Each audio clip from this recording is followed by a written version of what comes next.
check everything on Twitch. Actually, I can't even do that. I forgot I have you guys talking. I'll just put it right here so I can hear you. Man, I just found out the regional Sunday. Yeah, that's what I told you, bro. I was fucking positive it was Saturday. Nah, it's the reason why it's Sunday. I told you that online cup is Saturday because I looked at it at first. And I'm like, the other one, you get more. The online cup. That shit gets me so salty. My regional didn't mean anything, and my online regional thing I won didn't mean anything. But then other people won their shit and it counted. I was like, "Fuck you, man." Why? Which one event are you talking about? I won the core event before it was considered to be a finals. Neg. Yeah. So even though I won their event, that one doesn't count for like whatever this event is. So it is what it is. I mean, you guys just get what, tournament packs and trophies, right? Yeah, it's not that much, but the thing, you get 2 of the OG tournament packs with Trunks, the Negate that's getting reprinted, and you get 2 of the new ones. I want 2 of the new ones. I'm trying to get those freaking SS4s, dude. And yeah, first, second, and third will get. My biggest thing too is best of 3. The fact that it's best of 3, I can still rock with Dark Broly and like do fairly well. Yeah, but like one's gonna be a problem. Yeah. I think people are gonna be really salty, including me at the regional. All right, be careful what you're saying because we are live. I just want to warn you. Be careful what you're saying. They can hear you. Yeah, just making sure you know that. I just don't know if I don't like the idea that I feel like I'm gonna be salty a lot for regionals. You know what I mean? No, a lot of people are gonna get salty, dude. Like, I don't think people understand.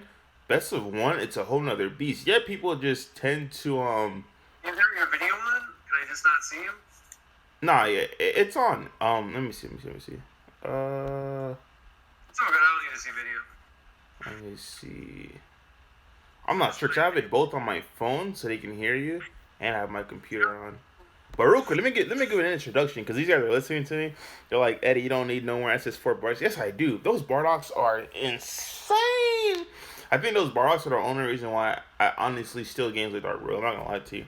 So a lot of people try to lock you out by calling Mecha Cabrera, but I'll get into that real quick. What's up, guys? Thanks for tuning in to another episode of T4 Team Talk, T4 XCPG Team Talks.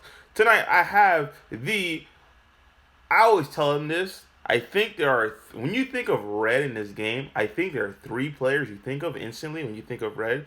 One being Robert Rietze, second one being Tim Palacios from out west, and third being Travis Washburn. I think whenever you just look at the color red, those are 3 you want to listen to. So tonight we do have Robert Rietze joining us, giving his his tips and tricks for best of 1. So that's what we're talking about right now, honestly.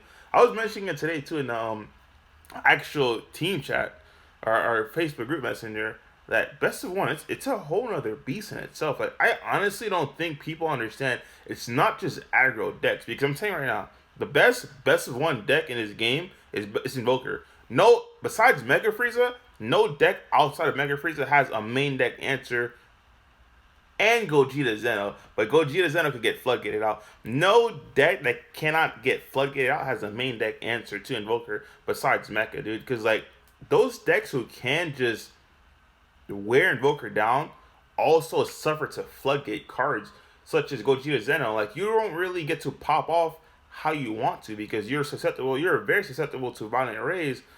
But when you don't face violent rays, I'm not gonna lie, you just thug on your opponents, dude. Like, best of 1 in my opinion, I don't know if I want to like give you guys a step-by-step guide and tell you guys what decks to run, because I still think there should be some kind of your own thinking using a thought process. But best of 1 is another animal. It's not just, yes, a lot of people tend to favor aggro, but it's not just aggro. The way I described it to my team was that you have to be able to understand in this current block what floodgates each color have.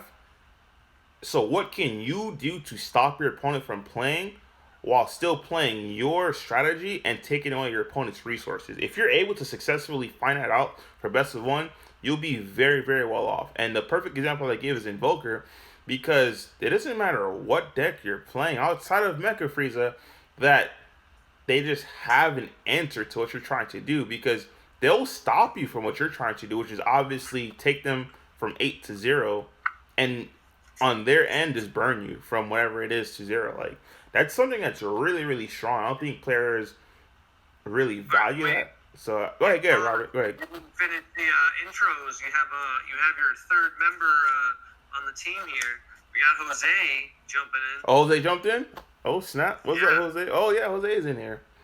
Jose Mercado is that? That's how you say your last name? Is Mercado, right? You're like, you're so good. My team doesn't get to speak.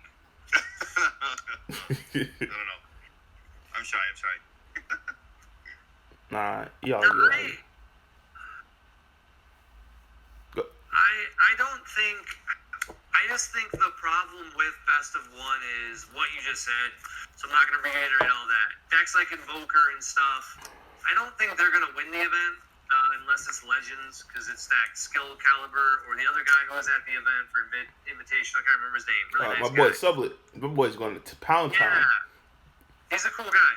I talked to him for a bit. He was actually really nice. He hung out with me while we watched Legends play, and it was cool to see his mind work. But, generally speaking, I feel like in best of one, Invoker players make a mistake pretty frequently because they have too many choices. Yeah. And so they get caught, and then, once you get a loss, you're out, right? Like, this is it's best of one. We're all going for that first place prize. Although now it looks like top 4 get the alternative winners. I'm confused. Yeah, it should be like instead of the way they have it is top cut. The reason why they did not take it out is essentially they'll just do it by standings now. So instead of you just playing out the top, I think it was 8 previously. I'm pretty sure let's go 1 through 8 based on your standings, and that's how they play it out. Yeah. The thing I'm saying is the winner cards that, like, last time around for regionals, we got the, like, I won the Emperor's Death Beam. You sold it? Yeah, I sold it. I got $1,000. Oh, that was easy money, dude. My goodness. Now Back in the day, it was good money. That's worth like $2 to $3 grand allegedly, but like I never believed the hype in an alternative foil being worth that much. Like I get why, but it's like the stamps, like the Gen Con stamps.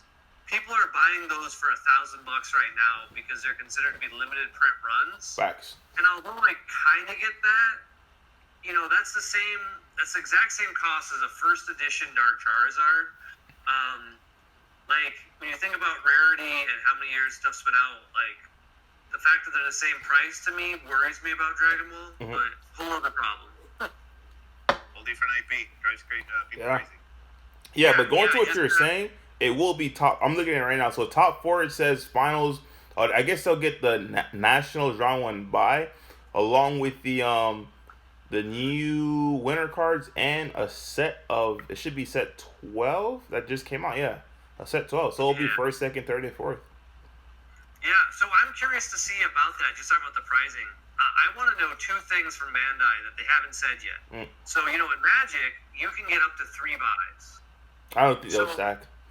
The reason why I don't think they'll stack, because they already put it that for some reason, I don't know why, invites don't pass down, which is super weird considering that you can just keep playing it. That's the problem also that we had when I was running the PPG events, right? At first, invites didn't pass down, but then you have to look at it. A lot of players that do play online tend to play in multiple events, and those same players tend to consistently do well. So those same players are taking invites from other people. So I think hopefully they'll realize from our, I guess, improvisation that they'll be able to improvise that and change that and let invites do pass. I'm telling you right now. At the point, I think you don't have a choice right now because I think everyone agrees we want to have an in-person regional or nationals, right? Like everyone wants that, right?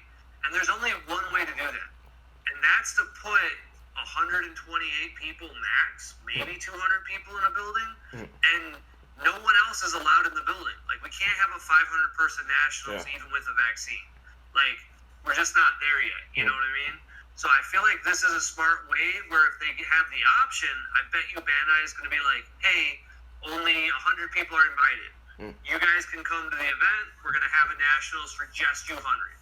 Well, and then if too many people get invited, I bet you it's going to be the opposite. They're going to be like, hey guys, this is a webcam. Because we can't have it. Otherwise, there's too many of you. So like countries like Australia, I only think they only have 2 events, I believe. So I wonder if their events will be in person, whereas America, we got what, 8 regionals? Yeah, we have a lot. We have a lot of names.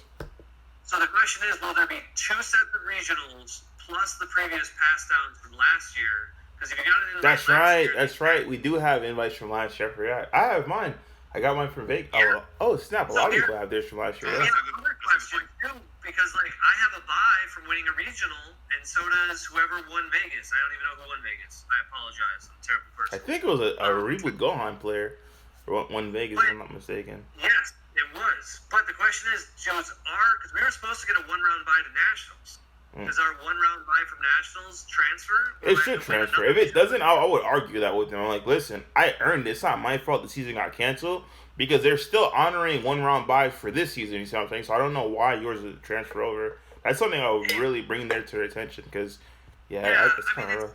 hopefully I'll win my own regional this weekend in the Ottawa event. Hopefully, but I mean, it's 128 people, best of 1. Like, as hot as you can be, you just can't lose a game. Yeah. So that's not easy to do because even I went undefeated at the first regional, but I still dropped games game 1. Yeah. You know? Yeah, that's the thing people don't understand. Like, don't get it wrong. As much as I brag about Dark Broly, there's sometimes in game 1, I take risky plays because I understand. If I understand what my deck can do, I just got to figure out what your deck could do. I can take those risks because I know games 2 and 3, there's 0% chance of you doing that again to surprise me. Every time you mention Dark Brawly, I'm just gonna show in my stream.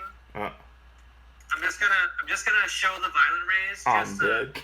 Just to leave it. You see, that's the thing though. That's best of 1. Like in my opinion, I'm not gonna lie. As much as I love, I tell you this in the team chat too. As much as I love and literally boast about Dark Broly, I don't think that'll be my choice for a best of 1 deck. Right now, I don't really have a choice. That's why I'm playing an online cup because that's the only deck that I have. I don't have a complete Vegeks deck on me.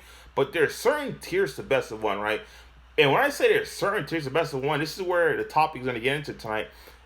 Where there are decks that has disappeared, mainly blue decks, I believe they'll come back because there's no games 2 and 3 to put in those silver bullets. Decks like this bad boy, Red Broly, I believe will just... I think this guy literally has a possibility. Once Dark Broly just pinned out, to just come in and wreck shop. Because this Red Broly is just... In best of 1, it's problematic. It's really, really problematic for a lot of decks, especially when those other decks start to come back. So I'm telling you, I honestly believe, as much as I love Dark Broly and it hurts to say, it's going to start to get phased out because it's best of 1.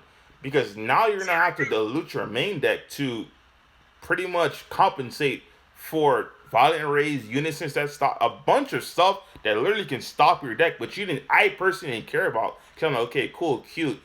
You did it game 1, game 2 and 3. It's not gonna work. I'll stop it easily. So yeah, because it's Dark Broly is a deck that rewards you for strategy. Exactly. Like your game 1 is you're taking data, right? Exactly. You're building your strategy. What's your win con? I'm gonna call the Mekikabura on that. Exactly. And I'm just gonna keep playing you. I grind you. Yep. Exactly. Are you a deck that draws a bunch of cards? Are you a glass cannon? Yep. Or are you? Am I gonna play you with hand control? Am I gonna keep swinging for the fences? Yeah, absolutely. Dark Broly it's a wonderful deck in traditional format. Exactly. I wonder how many people are in the same boat as you, Eddie. Because, although I don't know what term you use for Dragon Ball players who play a lot, because pro is not the right term. No, I hate the word pro. I'd say competitive players. This game, I would just categorize them as competitive players and casual players. Tryhards. I like tryhards. Tryhards is like, Some people find that offensive. I wouldn't say that. I'd just say competitive and casual. I have enough money to afford a house, but I don't have enough money right now to play every deck. You know what I mean? Right. Yeah. Right. I got launch build. I got Brawly Surge build. I'm done with my list. That's and to build everything right now, I feel like you're gonna see for the regionals probably the first time ever, everybody having the same deck list that they've had for the same previous event with 1 or 2 changes. I'm running my launch red-blue list. Oh, better add Black Mass Saiyan this week. A lot of people ran Piccolo. Next week, all right, now let's have some Mai's in there because we had to play against a lot of baby players. You know what I mean? Like, you're going to do your best to evolve your strategy, but, like, unless you're a noob or, you know, some people who've invested in playsets of everything in the game, like Majin Vegeta, that deck is super expensive now. Yeah, we have a $900 SCR. Like, whew, that got expensive from when I owned that SCR, and I sold it for $200. Ooh, that hurts. That hurts. I didn't even know that it's that much. I have a second copy. That all the SCRs do. The worst SCR in the game, arguably right now, is what, the Goku Oob, and it's, I think, what, $50, $60? Yeah. I mean, that's... No, I think it went up. It keeps going higher and higher. Yeah, like, they all keep climbing up. But it's insane. But, yeah, it's just like how you said, there's going to be a reemergence of decks that literally was dead because you couldn't play in best of 3. And to the point that you brought up was that when people are going to bring their best of 3 decks to this event, they're going to get a rude awakening because there's a lot of decks that are really, really, if you look at the spectrum in best of 3, they're really hard. It's hard to break those decks because if somehow your tech does work game 1, games 2 and 3 it's out of the question. And they're really going to find out. For instance, the perfect example besides Invoker is Blue Baby. Blue Baby is a blue version of Invoker. If you don't have techs for Blue Baby and if you're playing red and you're not playing Mai, if you're playing black and you're not main decking the Son Goku True Fighting Spirits, you're gonna have problems running into that deck. Because that deck is something that literally will stall you. It's just like Invoker, it'll stall you out, stop what you're trying to do, but instead of burning you, they'll just hit you with the Android 17, turn the tide, and just make you turn the match slip, and you're just gone because it's best of 1. There's nothing you can do. You can't interact with it. The power of Baby isn't the fact that it's just Baby. It's the fact that, like, you know, full Shrouded in Mystery. Yes.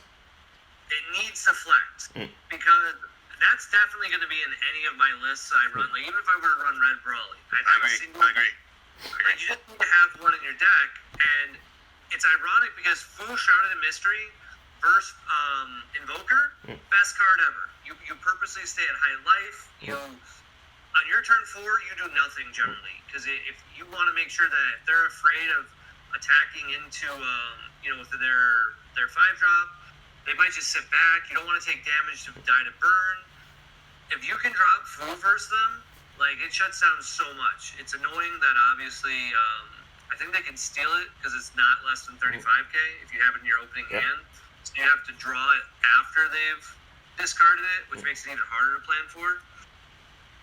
But that's variance at that point, right? It's like you can't even use Emperor's Death Beam. Don't forget, you can't use it, bro. It's dead. Which card? You can't use any of the cards against. Like, once Foosh hits, it literally hits against Invoker. There's nothing you can do. Yeah. That's what I'm saying. Like, Foo ends the game versus Invoker. Yeah, you have to get to 6, right? Like, we got other tech, but like Blue Baby gets around it because of that Trunks, and that's what annoys me about how good that Trunks is. Royal doesn't hit it, right? Royal doesn't hit it. It's a 10-drop. Yeah, 10-drop. Exactly. Invoker has no response. There's no response to Fu Shrouded whatsoever. It's like you just have to hope they don't have enough to kill you because wherever your beans are off, you got to be you have to be untapped because your bigger super combos won't untap anything.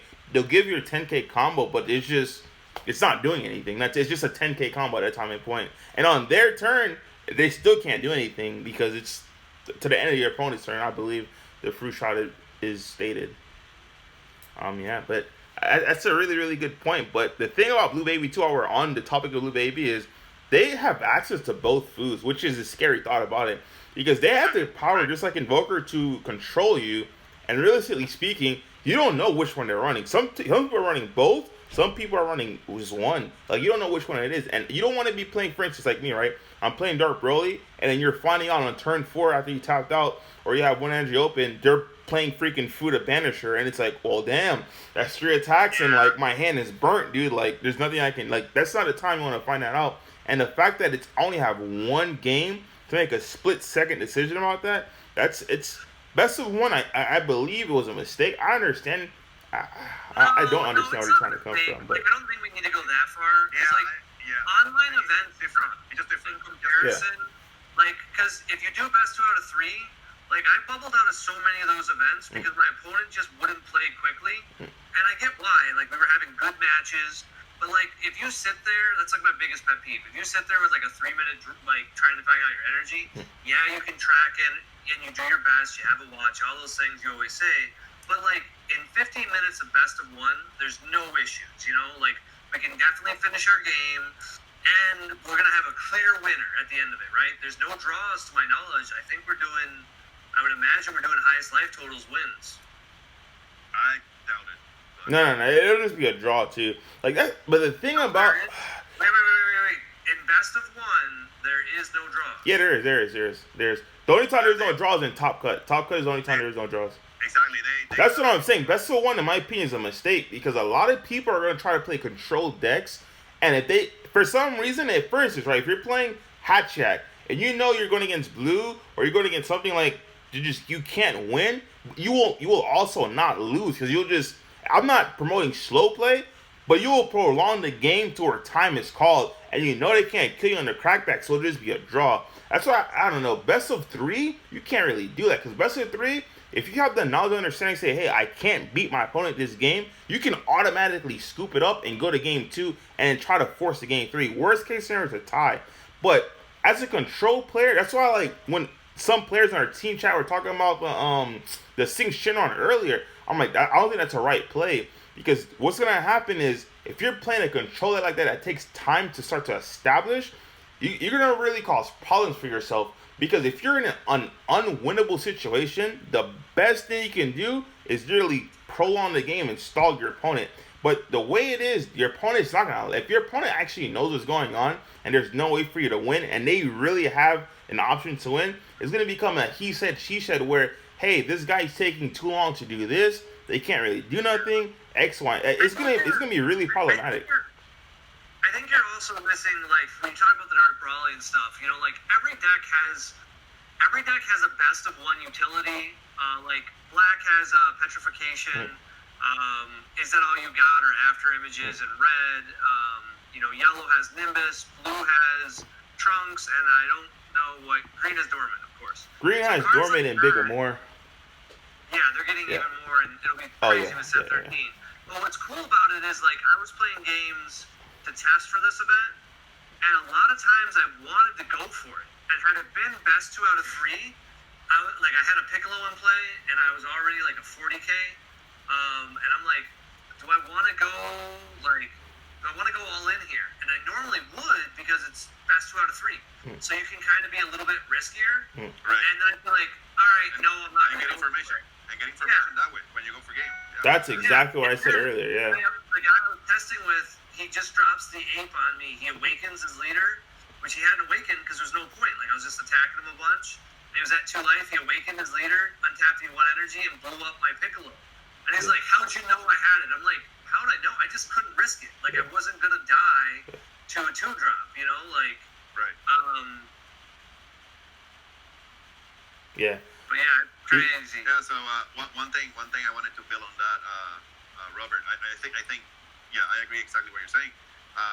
The one thing, the counter argument of why I don't necessarily think that best of one is a bad idea. I just think it's just everybody has to adjust, right? And there's gonna be people that's like, I'm gonna go with the same strategy that I have for the same reason you guys have mentioned. It's like I either cannot afford another deck, or I just don't know, right? I'm just gonna keep playing the same game, right?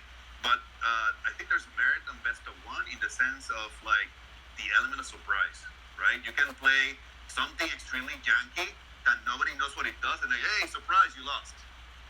You know? That is exactly what the problem is. Because Jose, I'll tell you right now, in the All-Star game, when I played you and you had that freaking green, I'm gonna say when you had X deck, I looked at you like, is this guy really playing this deck? And then until you actually hit your turn 2, and then you charge green. And I said, what? Bro, I promise you, that was best of one. The game was over for me. I have no idea what was happening. By the time I figured out what happened, it's too late. And I think that's where a lot of the issues are going to come from, because people are going to feel like you won off a sham. Because, like, yes, you did win the game 1, but it's because I didn't know what was going on.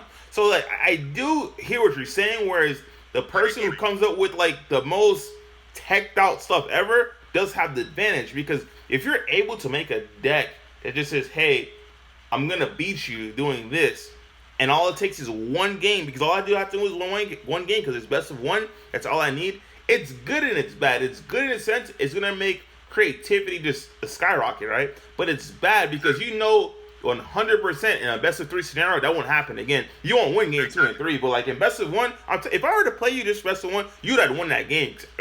You charge yellow, you went first, you charge. I'm like, all right, cool. I know what your turn 2 play is, so I base my turn 1 off of what you're gonna do turn 2. But I'm telling you, once I saw a green turn 2, I said, I'm in trouble. I already know what's going to happen next, because I started putting 2 and 2 together. I'm like, this is not going to bode well whatsoever. And then the onslaught of I'm not going to say what card, but your 6 drops kept spanning the field. I'm like, wow, it's going to be troublesome, because now you have 2 6s on board. I'm like, you already know what's next. Like, you see what I'm saying? Like, it promotes just foolishness.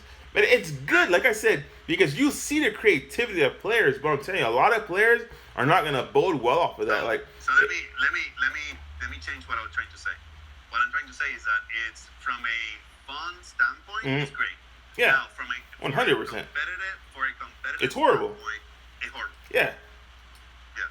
So like for deciding who is going to go to nationals, It's now, horrible. If their goal was to get more people to participate, and the people, because right now best of 1, I think this is kind of what you're getting to with by winning by a sham, is that everybody's on an equal field. Exactly. So anybody with any deck that has a surprise, there's no difference between casual and competitive play anymore, because it's literally, hey, this is game 1. If I'm playing something that's fluke and I win a die roll, there's nothing you can do that's going to stop me. It's literally one game I have to do it in. So, and it's going to be rough. I'm not going to lie to you. So, oh man, let's get into some of these comments real quick. We have Eddie. I need all the S's for Bardox. We have, hi Eddie, what's up, Gabe? Any chance you can give advice on best of 1 mecha? It's funny, I told my team in the chat, I said the 2 top decks that probably have the advantage just off rip. Number 1 is Invoker and number 2 is Mecha. And the reason why I said Mecha is because of the slug package. There's a lot of decks that if you shut down their ability to just draw cards, you shut them down, period. And with Mechas, that's not their only card, right? That's just a toolbox card that they have that can just shut you down. But with Mecha, you also have the main deck answer to Invoker, which is insane. So I believe those decks are really powerful, because what counters Mecha really is, it's really red. Red cards, it's problematic for Mecha, because the Yamcha pretty much board wipes you. The freaking Wolfing, all red cards, in my opinion, give Mecha a hard time. But red will be in a really, really rough position, because like I said, you don't have those games 2 and 3 no more. Like, Mecha has access to games 1, 2, and 3 in their main board. I don't think people really like understand the value of that. I think you're I think you're overdoing it a little bit. For the thing about Mecha, because it is best of 1, right? So if you're a Mecha player and you win the dice roll, boy, you just went to 70% likely to win regardless of your matchup. You're right there. Yeah. You stopped it from playing. Exactly. You're reactive. You can play Mecha going second? Whoa, it's rough. It's rough. Yeah. And so that's the thing, is that's the other consideration of what you're talking about, is that if you're going to build a Mecha deck, you need to have, like, I personally hate Zamasu super combo in the deck. But if you were going to run in a best of 1 format, you're going to have a 2-2 split between that and Krillin, or you're going to have to do 4, because you need that ability to stay alive when they do their turn 3 big kill, right? Like, as good as Mecha Frieza is, everything about it is kind of problematic in best of 1.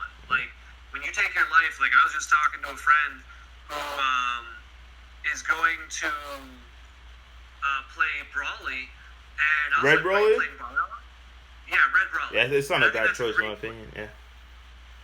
I think Red Brawler is a great choice, Yeah. but I think you run 2 Bardogs that if your opponent takes a life. 100% agreed. 100%. And I feel like with that card in best of 1, and in my opinion, you take out the Man on a Mission, and you put in the old school one where it's that I always play in all my decks. 4 overwhelm, draw 2 cards, discard a card. Yeah. Uh, The Bardock, Bardock, Awaken Like, something, that list is going to be hard to beat for Mecha. If you go second against that deck as Mecha, I don't know how you could win that matchup unless you're just the greatest player ever. Because your turn 3, he's going to attack with a bunch of cards. Sure, you get to tap stuff, but you're going to be in trouble. And then your turn 3, if you charge, you're in trouble. But if you don't charge, you're still in trouble. I think they're in trouble because they have to charge, dude. Like, they have to charge, Rob, because they have to be able to bring out the They need a bunch of stuff. They're turn 3. I don't think they have the option of doing that. And if they don't charge, it's like you said. Tap out for like a Mecha or you do anything. I mean, you have to hope you got the Cold Bloodlust for that 6-drop. And it's not like that's the end of the game. Like, the 6-drop becomes the SCR. Yeah. And you just use your Bloodlust. Like, the deck is just so bad if you lose the dice roll. Now, that same exact game, if you win the dice roll... You're in the driver's seat, B. Your opponent's not going to be able to play anything. You get to drop an ape on turn 2, tap their Brawly, combo into it, kill it. Like, you're just getting value. So, like, that's the difference in this format where I feel like you're going to see whoever wins this is probably going to get lucky on dice rolls. Or play stuff like Hatchiak, or I heard people like Launch. I don't know why. I mean, this is like a card people might like. But wants to go second. Like, Launch is sometimes better to go second because you always can attack them. And it makes it a pretty good deck to pilot because if you lose the dice roll, you're still in control. Whereas, like, Baby, man, if you're running Baby in this event for a best of 1, you better be... You better hope you win the dice roll. Because if you win the dice roll, you're probably going to win. But if you lose that dice roll, it's rough. You're going home early. Yeah, this is facts. What else we got? We have Eddie got the cut-off sleeves today. Yeah.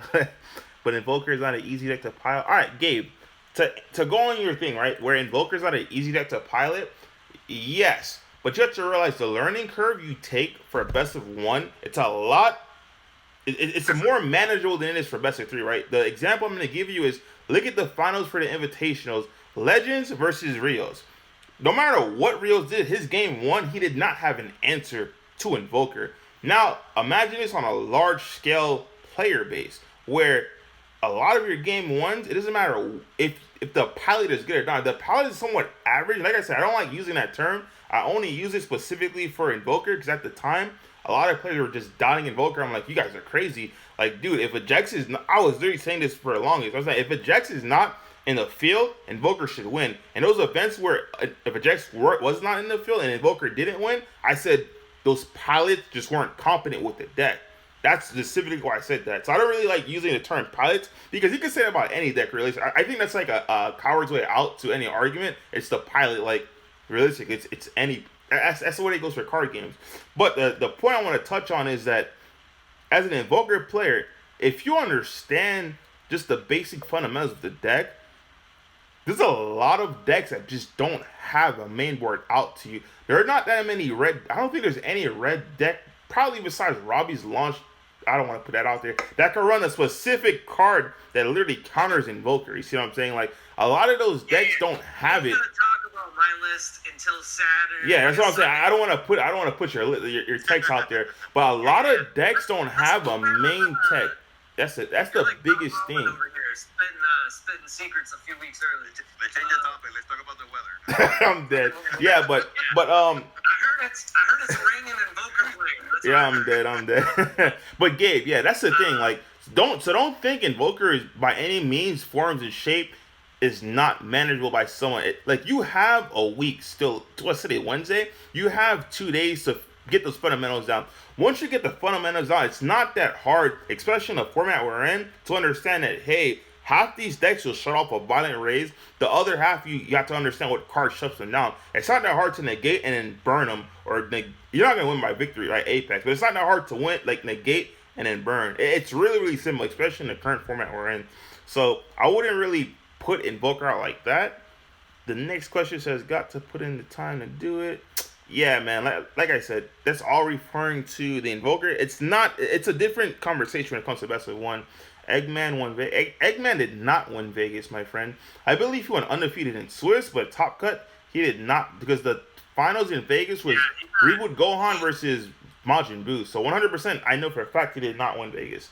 He must have played Cell in Vegas. Yeah, he did play Cell. I believe he went undefeated in Swiss, but the finals match for Vegas was Reboot Gohan versus Majin Buu. So 100% he did not win Vegas. I'm pretty sure he played the Reboot player because I know somebody mentioned it, and like he got. If that's the right match I'm thinking of, he probably got demolished. Yeah. Like that's not even his fault. Like Reboot Gohan is just what can you do about it? Especially if it's a hand destruction version. What can you do? I mean, Reboot Gohan was a problem for the format. Like it was. Surge leaders put it away. That's it. So if it wasn't for Surge, Reboot Gohan would have took it over, in my opinion. What do you think? Yep. No, I don't know. I mean, that was a weird time because that was like back when we had so much like weird stuff. Like I'll be honest, I thought like Jiren was a better deck, but it felt like all the Jiren lists weren't optimal. Like including mine. Like I didn't have all the data I needed. Like it felt like the event was for the regionals and stuff was too close to the set coming out. So they probably would have taken it, but it was because all the decks kind of sucked. Like I didn't see anybody's list where I was like, man, this is the perfect list. Like I remember Machado was playing Invoker, and like by the time that event was over, like 20 of those cards got cut. You know? Yeah. But at the time, we were like, oh, this is the magic list. This is so good. I do. I still believe that for that time and point, it was just like Jiren, Reboot Gohan, Majin Buu. Those decks were just highly overshadowed because of the Surge leaders. People don't understand the Surge leaders really said, guess what? If we weren't in this format, you guys would have probably win 1, 2, and 3 in the format. But Surge leaders just put a damper to all those strategies. It was like, okay, yes, you can't take damage, but how are you gonna kill me without a hand? Yes, you are aggro, but how are you gonna kill me if I have when I'm tapped out? I could just use sacrifice in the gate, and now you're down. Like, my God, I could go on and on about Surge leaders, so I'm gonna move on from that topic, dude. So, I'm actually curious to see if somebody can like. That's actually the deck I actually expect to do the best. Is a Vegeks player who's piloting the Majin Buu chain, because I don't think most decks have a response to it. Like Dark Brawly, you don't really have any trick for it. Like they're gonna attack you like 60 times. You know, obviously you have petrification if you run it, but you have to keep your energy open for it.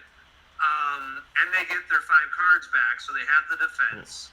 I know my launch deck struggles with it unless they're dumb enough to attack with like a 15k. Obviously, I'll just Wolfgang Fist them at that point. But like, you know, there's not a lot of, or is that all you got? So, you know, one of those type of effects. Dormant has the same thing, where it has a built-in response. If, you know, so I feel like a green deck's a good counter, but even then, it's not a great counter, you know, because you get one more attack. And they can always just discard their hand with the leader ability, even if you can't attack, you know? Yeah. So I could see that being, if you guys are listening and you want to do something creative, I would say work on a Vegeks list with that. The thing is, you need a Black Saiyan leader, though. What? You need a Black Saiyan leader to get any of those abilities off. Yeah, Vegeks. Yeah, that's what he's saying, Vegeks. You're talking about the, hold on, are you talking about the Vegeks leader with the Majin Buu chain? Yeah, that's okay, what I'm talking about. that I did test. It was shout out to my boy Frank Castle, the creator of the Vegeta Saiyan Army page.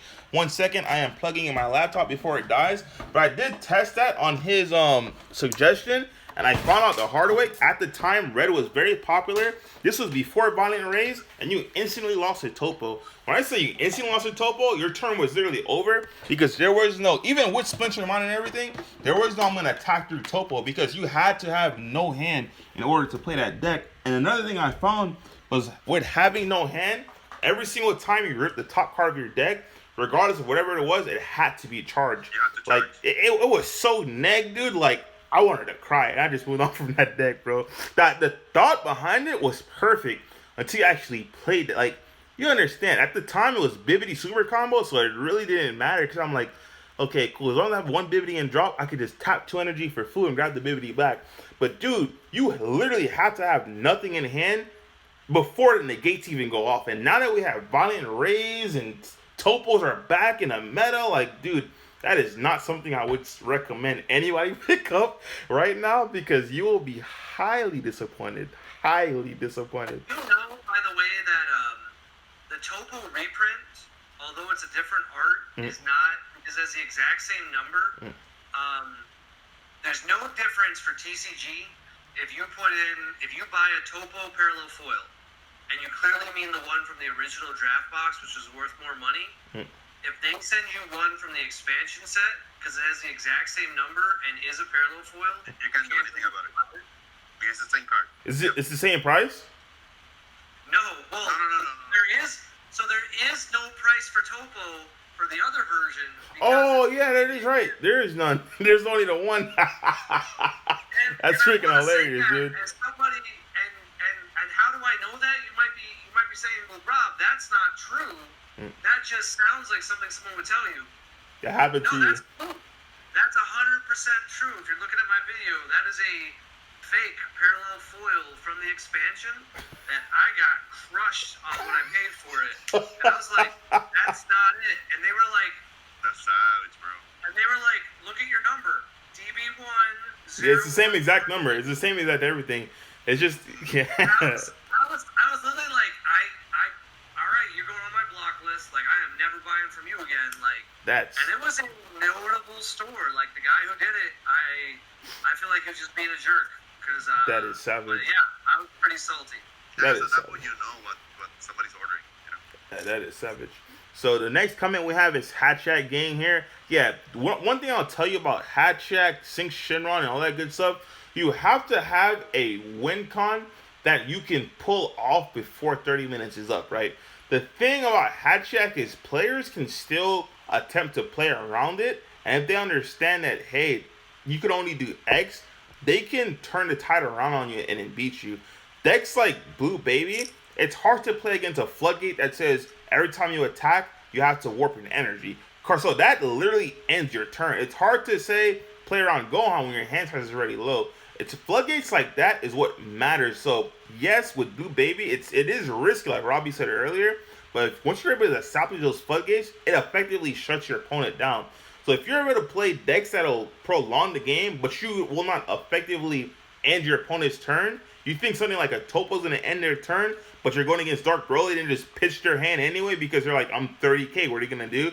You're going to have a very, very rough time. So a Hatchak, that's something I would recommend because 100% you're going to be going to time. And 100%, a lot of the times with Unison and stuff running around, you don't really have an answer to stop the Unison, Leader Swing, and it's still 3 swings coming to your face, man. Like, I'm not going to lie to you. Like, you can do it. I would never tell a player not to run something. But if you were asking me what I recommended for you, my answer would be no. I'll let these guys touch on it, but that's just personally me. How do you guys feel about Hatchak and Best of One? All right, Jose left. No, I'm here. Right. What's your answer, Jose? Come again? What's he? All right. Hatchak for Best of One. How do you feel about it? For Hatchak, fine. actually, I was considering Hatchak, to be honest. So you know it's bad. When you say me considering something, yeah, it's still definite. So I actually played on last weekend. I played this guy. I can't remember his name. He was running Hatch, but it was a fairly more.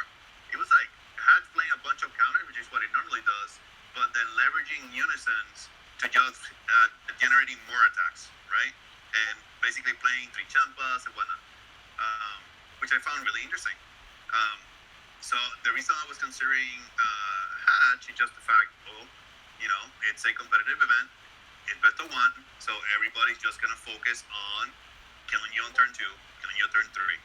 So everybody's gonna be outside, not playing counterplay. So like, okay, I'll just snap Demigra, Secret Rare on turn 5, and go from there.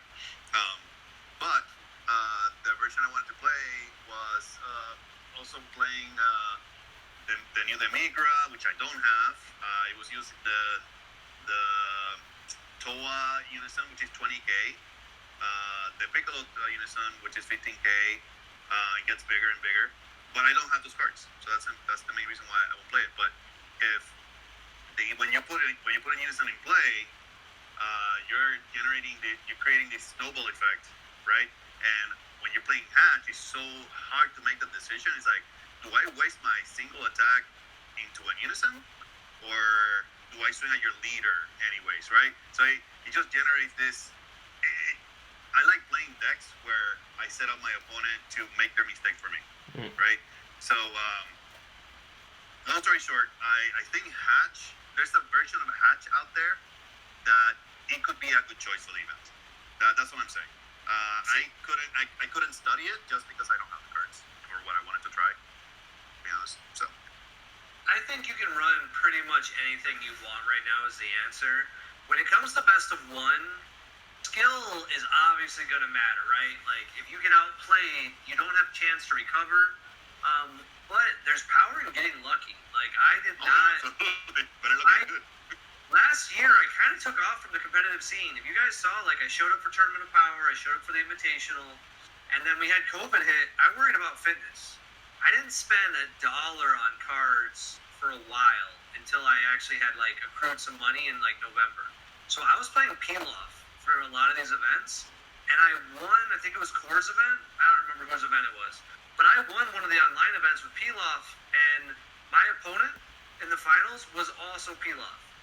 Definitely not the best deck in the format, but it was best of one, and as a result, we both were just running it hot, and, you know, that deck has a built-in where you get triple attack, so you can just kind of be like, shotgun, go for it, kind of like Reboot Gohan. But that's a huge factor. Like, I'd like to say that I'm a good enough player, I'm guaranteed to get top 4. Well, that's bullcrap. I can probably say I'm probably guaranteed to get top 64. That's about it. Because a lot of it's going to be luck, you know, and if you want to play Hatchiak, just run hot. Like, put petrifications in it, put your demigraws. Exactly. That's do it. But you could, if you want to run, you know, World Tournament Blue, it's not the worst idea in the world. It's not a great idea, but if it works out for you, like, it might be the counter to the meta. You know, what is it, Lord Slug right now?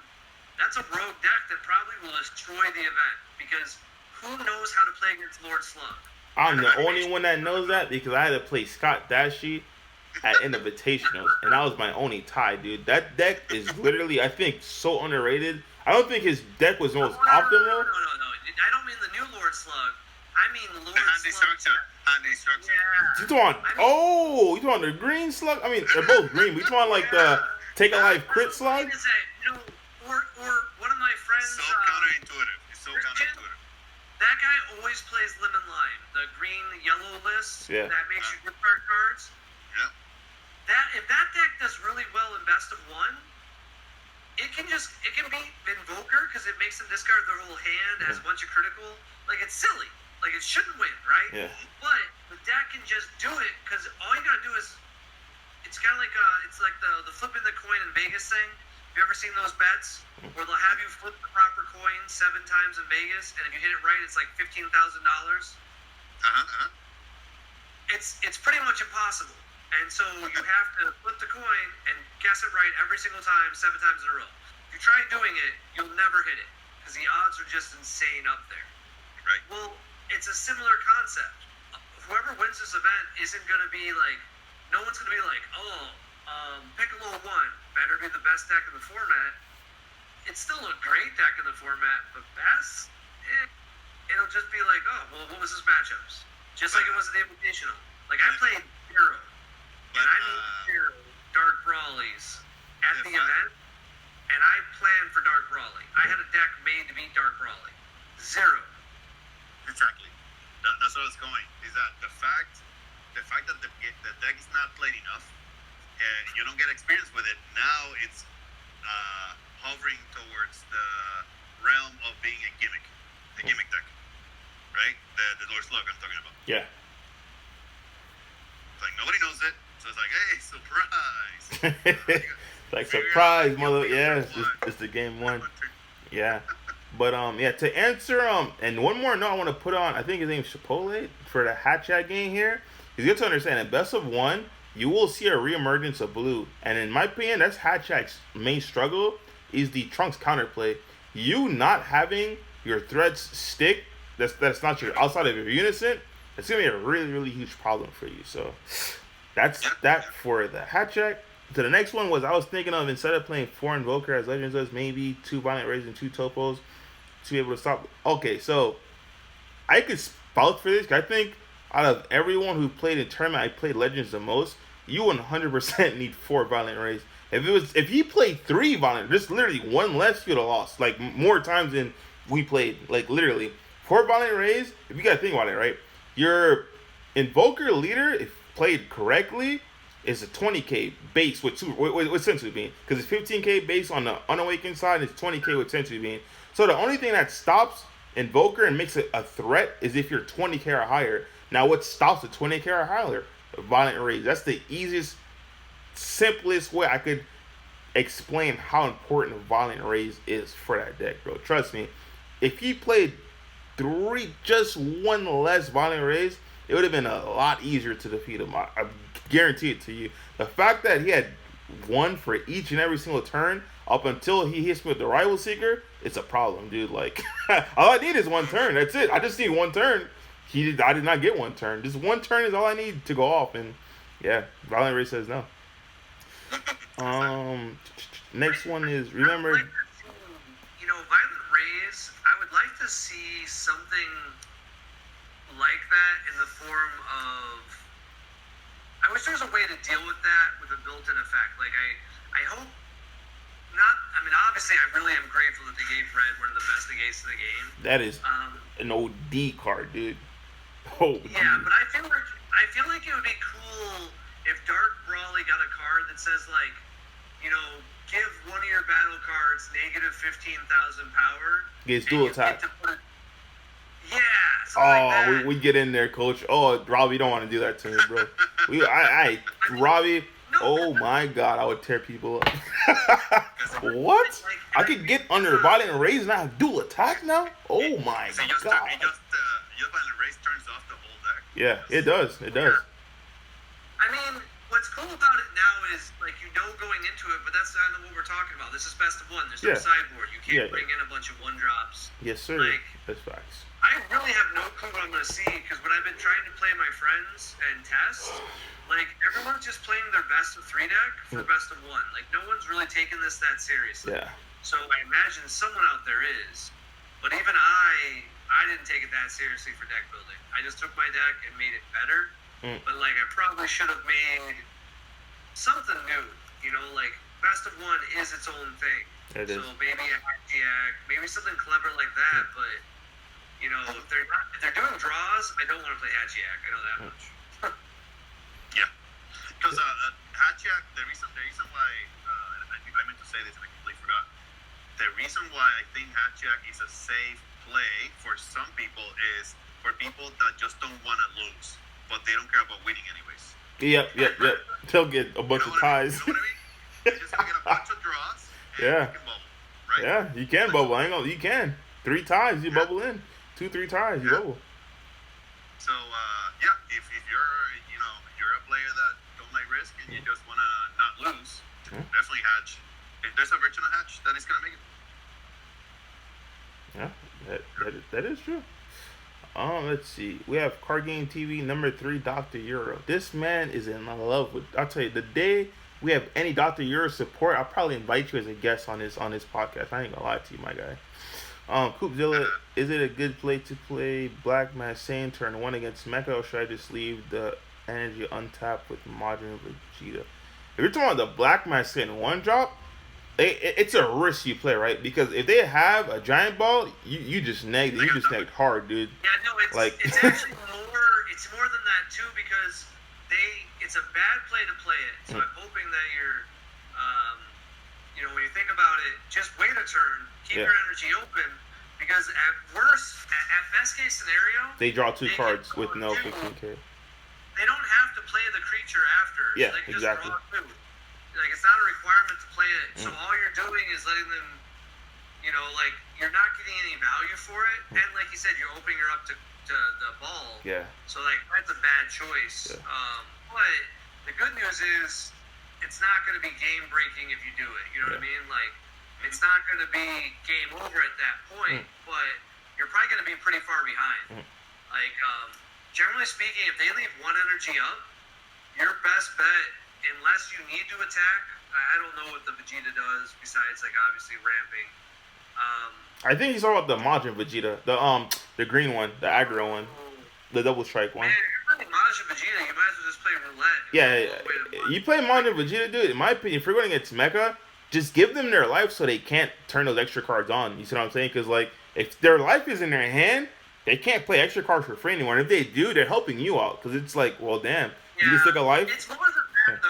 You also need to like. So, like, if you play Majin Vegeta, Majin Quickening is a great idea. I didn't even think about that. Damn, I might change my deck list for the event. That's a good call. Man, I like the sound of that for Best of One. Oh, man. This man's stimulating his brain right now. Hey, you got a second Brawly, right? It's $200. Let me borrow it. It's true. But no, seriously, that deck, when your opponent's exactly at 5 life, you want to swing with one battle card, just force them to Nimbus Cloud you, or attack with your leader, something like that. And then your second attack, you want to swing with like your leader, okay? Make your leader big, super combo, do some tricks. So that way, if they do awaken, it's not going to matter because it's your leader, right? So your leader's going to have double strike, you're going to be a big attack. But odds are they're not going to defend against the attack. And if they don't defend against the attack, what Eddie was talking about, they can't activate their tricks very well. Yeah.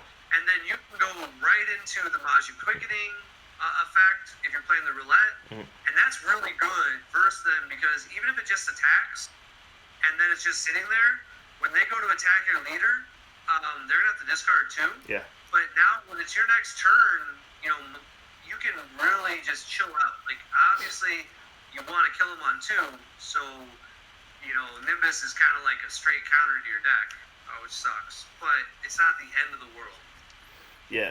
One more thing I will put on that Coop for you is if you're playing Green Majin Vegeta versus Mecha, please, when you're attacking with your 1-drop, don't ever leave it at 15 because you will be salty when you leave an attack at 15 and they stop that attack with a Zamasu Super Combo while resting your leader. Always make it base 20. Your attacks, when they're unawakened, literally have to be, unless you know for a fact they're not playing the Zamasu Super Combo, which I don't know any lists that are not playing it, that they'll at least play 2 of, they'll split it 2 and 2. Always make your 1-drop attacks 20k. So they would have to give you a Zamasu Super Combo plus 1 more card. You see what I'm saying? Always remember that. Because always think over always. You have to think ahead. Especially in a best of 1. Gotta head to bed. All right. Later, guys. All right, bro. Thank you. Appreciate you for joining us, Robbie. Yeah, but always be very vigilant of that, man. 'Cause I don't want you to be with, Eddie said attack with this guy first and you get set up. I wanted to set you up for success, right? So you attack with your 1-drop Vegeta, 100%. That's a better play, in my opinion, versus Dark Power Matt saying, because it's like what Robbie says. They'll still be able to draw 2 cards. Yeah, they're not playing something, but they'll still be able to use the card, period. But as long as you're playing the, if you're playing the, what's his face, the 1-drop Vegeta, you're threatening for 20k double strike. So realistically, they have to give you a super combo plus a 5k. And if they do not assemble you, they're gonna take a life. So now they have to stop the attack. It's just gonna be rough for them. Like, you're putting them in a very, very poor position where now their Unite Assemble has to draw, if they don't have a super combo, just 5Ks. And now you're going to take 3 cards from their hand, or else they're just going to get punished, dude. So please make sure you combo correctly versus Mecha Frieza, because that deck will punish you if you do not, man. What else we got over here? We have... hey man, I gotta go for a second. Should I bring Reboot Soul Striker at Power Rangers? Yeah, so the thing about Blue, I think Blue has a lot of potential in these best of ones, because it's best of one. You can't bring in those silver bullets. So if you want to play Blue, if you're a Blue lover, I know Figs is probably gonna love this format because he loves Blue up and down. I think this is like the first time he's been in yellow. I mean, off Blue since a minute. He played Mecha Frieza at the TOP. But a guy like Figs is going to love this format because you get to play your favorite Blue decks and just go in. because blue will catch a lot of people off guard when you can't sideboard against it. So yeah. What else we got? The damn Card Games TV loves talking about the freaking Doctor Hero. This is hilarious. But yeah, I don't see any more questions, comments, or concerns. So I'll let Jose start us off with closing comments because we are at, I believe, the hour mark. And then if you guys have any last minute questions, comments, or concerns, leave it in the comment section, and I'll be sure to address it. So yeah, Jose, start us off with closing comments. Closing comments. Make sure for best of one regional, make sure that you know what your goals are, right? Yeah. So it's not the same thing getting a deck for topping or a deck for like winning it all, right? So like Eddie said, he was being very eloquent. You know, there's two decks that are clear that are for winning. Yeah. You know, and it's Invoker and Maker Frieza because he can counter Invoker, right? Now, for topping, probably aggressive strategies is where the way to go. For topping, it will be strategies that counter the aggressive strategies, and then you drop a bomb, which is why Eddie's saying blue, right? Blue, I will stall you and turn the tide, Yep. kind of thing. Yeah, I'm always an advocate for playing the stuff that I like. Honestly, if I had the cards of the Yellow Baby deck, the new version that I'm playing, that I'm building, I would play that. So I'm always gonna say this: if you're a true winner, if you get to play the deck that you think is gonna make you win, and you're having fun at the same time. So those are my closing remarks. That's what I always try to tell people: just have fun. It's still a game at the end of the day. It's only the first regional. Don't get frustrated. Make sure that you manage expectations. And so also, you could be playing Invoker, and you don't see a single Vegeta in every game. Ooh wee. Your first 3 rounds is Mega Frieza. Yes. So, like I say, you can't do anything about it, right? So just make sure that you're playing something that you're having fun. Don't do anything crazy like spending $2,000 to buy Invoker now. Don't spend your stimulus and tax refund money on cards, guys. Please don't. Be very responsible. This is a hobby. If you guys are single, maybe, but if you guys have family, wife, kids, whatever, girlfriends, please be very, very wise with your money, guys. Just Yes. yeah. And if all you can afford is a best of 3 deck, so be it. Yeah. But you're still having fun, so Yeah. be it.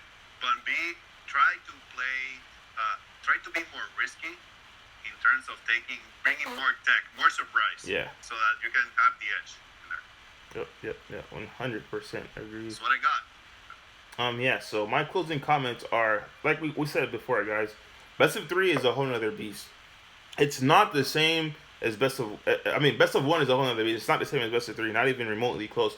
The only thing that stays the same would probably be Invoker, because regardless if it's best of 1 or best of 3, it'll most likely take game 1 9 out of 10 times. Realistically, I'd say 9.9 out of 10 times it'll take game 1 from you. And it's not that you misplayed. It's just decks are not equipped to beat that deck game 1, because it's not something that you really see just relevant in the format. A handful of players have it, and you're not gonna, unless you're me, you're not gonna dedicate an entire card pool just to face a handful of players. Like me, I had my sideboard, literally 12 out of 15 cards were just to combat that deck.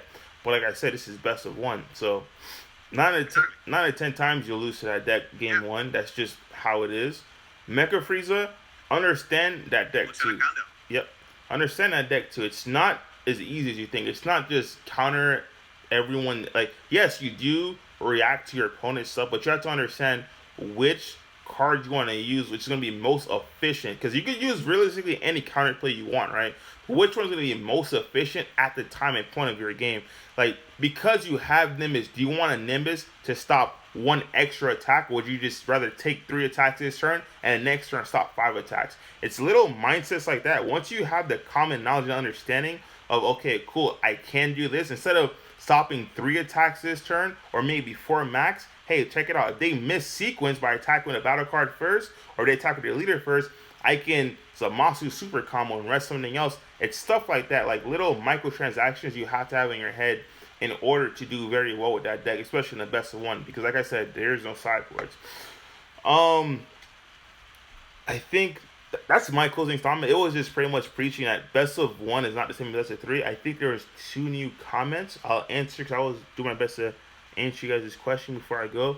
Is Gogeta Zeno a good best of one deck? Yes, it is. I think honestly it's probably the best black best of one deck there is because you have main deck answers, main deck floodgates in your main board, which is completely insane. Like against yep. It's a toolbox and it's Yep. got floodgates. Yep, exactly. I literally, I'm not gonna lie to you guys. You guys told I put in the team chat today. I said if you're looking to win one of these events, learn to play Invoker, learn to play Mega Freeze. And I said if you really want something cheap or just new that no one knows how to do against, learn to play Gogeta Zeno. Number one is because you have main deck floodgates in your main board. And number two, people don't know how to play against the deck. They really don't. They think Violent Rage shut down. I thought Violent Rage shut down the deck. Violent does not shut down the deck. But you have to learn how to play the deck. Because Violent Rage does hurt you, but it doesn't shut you down. You'll still be able to play, just not optimally. So learn that deck inside and out. I don't want to give it away because that might be a deck I pick up on, honestly. Because like I said, I can probably play Dark Broly and do fairly well. But that's because I've been playing that deck forever now. I'm not going to say it's going to be easy for me to do it because it's not. A lot of my answers and a lot of the chances that I take, I'm not going to be able to take it anymore because I don't have the luxury of game 2 and game 3. So that's answering Butter's question on best of one. We have Jack of all trades. I think any green deck should be playing Bardock Unison completely crash on launch. Mecha K. You see, the thing about Bardock Unison, even though a great card, because I understand why you're saying that because of the auto to shut down your opponent's ability to combo once per turn. I was putting it in it also earlier, put it in the team discussion, was that this whole series format is very simplistic if you look at it that way, right? The best green unison, hands down, by far, yes, Bardock is great, but is Demigra. The reason why it's Demigra is going first or second, when you play Demigra, you have the ability to shut down what your opponent is trying to do. So if people are playing launch, or people are playing any red-green that depends on the Piccolo, if they're going against green, their whole deck just died just because you just played a one-drop unison, regardless if you went first or second, because by the time they get to their turn 2, you already established your Demigra. So now they have to think to themselves, is it really worth tapping 2? Is there a risk worth the reward? It doesn't outweigh the rewards, because if you tap 2 and you get Frieza Charismatic, you just got blown out. Like, your turn 2 play was literally shambles. So that's why I would disagree with you by saying Bardock is a great unison, but the Migra, you not having to win the Dairo, this solidifies its spot as the green unison. Like, and it's my personal opinion. Because like I say, if you win a Dairo and you're using the Bardock unison, yeah, you're right. 100%. It's probably 100% better than the Migra. But then, regardless if you win the Dairo, the Migra is still live your turn 1. And you're always going to have a turn 1. Regardless if your opponent wins or Dairo or not, you're going to have a turn 1 before they hit turn 2. So that's all I'm going to say on that. When is the event? So this weekend, I believe, is the Online Champions Cup. I'm gonna partake in that one, hopefully, if the wife lets me. It's my what's his face? My second day off, and it's best of 3. So I really want to enjoy Dark Broly while I can for best of 3. And Sunday, I believe, is the Canadian regional. I believe Robbie and some of the other guys are playing in that regional, but that's best of 1. Should I run Gravy in Gogeta Zeno? I highly recommend you do, because it's very difficult to fuel your drop. But there is another world where you don't run Overwhelm, or at least the 6-drop SS4 Overwhelm. Like, I love it. But then there's a place where you don't run that because you don't need the Gravy, right? And it's easy to get 3 in drop versus 6. But you getting 6 in drop, it's just, you understand, you running Gravy just means you have to have 3 more pieces in drop, because Gravy will grab 2 and itself and put 3 in there for you. So you only having to have 3 in drop versus 6 by itself is just 100% not worth it, in my opinion. If you are playing SS4, yes. If you're not playing the SS4 Goku, I would say go ahead and play the time regulator Trunks. The reason why I put an emphasis and importance on SS4 the Goku is because it allows you to play around with your mulligan, because if you're not playing that SS4 Son Goku to grab your 6 drops back from your warp, your mulligans now have to hold on to those 6 drops, because once they're warped, it's impossible to get those things back. And that's my reasoning for that. card game CV, people should be playing barrier battle cards in unison to avoid care. Yes, agree. But unfortunately, there's not a lot of cards have like the key winning cards like the Piccolo don't have barrier, and that's why I highly recommend if you're playing. That's what Green has for it. Honestly, it's the Demigra Unison because I can't express the importance and value. Like I said, in my opinion, this block Rise of the Unison Warrior is very simplistic, where you have to realize the floodgates. If you're playing something like red green, you have to understand your weakest point is literally Frieza Charismatic. So if you're playing again, if you see a Demigra out, your play literally just got shut down. That's why Robbie threw a wrinkle in the format when he added blue with it, because yes, they're tapped, but once they end their turn after you end it, they're not tapped anymore, and now they can have a 20k double strike cooler coming to your face. That was a cool little wrinkle because it addressed that issue. But the thing is, it created more inconsistencies with the deck. And that's the biggest thing I try to preach. Just make your deck as efficient as possible without you compromising yourself. And that's why, in my opinion, I told you, it'd be really hard for me to be successful with Dark Broly and Best of One. No matter how great I am with the deck, is because I'm not going to compromise my deck just to play catch up to those other weak matches that I have just because I don't have games 2 and 3. Butter says Champions Cup, didn't that get moved to April 10th? If it did, I'm screwed because my schedule comes out every Saturday. I know I'm off this Saturday. I don't know if it got moved to April 10th because on the Ben Night list, what I'm looking at right now, it still says, it says it's, that's the wrong one. Champions Cup. Yeah, it says it's March 20th through 20. Oh, it's a 2-day event. Wow. That kind of sucks. Yeah, it says it's this weekend. So, yeah, that's that on that. Let's see what else you guys got. So, you guys probably have 30 seconds to leave any more comments, questions, and concerns, and I'll do my best to address it. Appreciate you guys for tuning in. I'll be back on Friday. It says, are you talking about the CM event? No, the CM event is this Sunday. Here's another event. It was just for the winners of the store championships and the online, I believe, events. All the winners are invited to an exclusive event, which is I'll show it to you real quick. I forgot I have my phone. I'll show it to you real quick. Let me just turn this around. So this is the event that's going on this weekend, right? As you guys can see, this is the participation, all that good stuff. You get all the new champ pack cards, the event pack 7 cards. I guess top 4 will get the winner cards. This is the entry playmat. The CM event is a regional in a sense, but this is a completely different event. This is the Online Champions Cup 2020. So as you can see, the Online Champions Cup assembles the Unison Warrior Champions in one expedition event. So you see, it's all the winners from the Premier TO webcam events starting in December all the way to the Unison Warrior Store Finals. And it's not just US exclusive. I believe it's all over the world that's going to compete in this. And this is best of 3. That's the biggest thing that got to me. I really enjoy best of 3 because I feel like, I'm not trying to sound cocky, but I feel like it's really hard to beat me in best of 3 with Dark Broly because I have a really good understanding of the game right now. And best of 3 is just the way I'd like to. If I'm going to lose, I'd rather lose in best of 3 versus best of 1. You get this exclusive mat just for participating. And you get 2 of these TP packs and then 2 of the new TP packs. And first, second, and third will get the OG trophies, like the OG, like original Bandai trophies. So, yeah. That's the Champions Cup that I'm referring to. That's this weekend. I didn't even realize it was Saturday and Sunday. Now I look at it, it's kind of unfortunate because I'd only be able to play Saturday because I'm working on Sunday. That kind of sucks. But yeah. Alright, let me make sure there's no last minute questions. So I got everything else. I got my invite from that event from Webcam 1. Yeah, I don't think it was moved. Like, I think Mark Hill was looking for commentators too for the event. So I don't think it was moved. The PPG Webcam Invitationals was moved to April 10th to accommodate for these dates that were these right here, right? This is why it got moved, because these 2 events were here. The Canadian event and the Online Cup.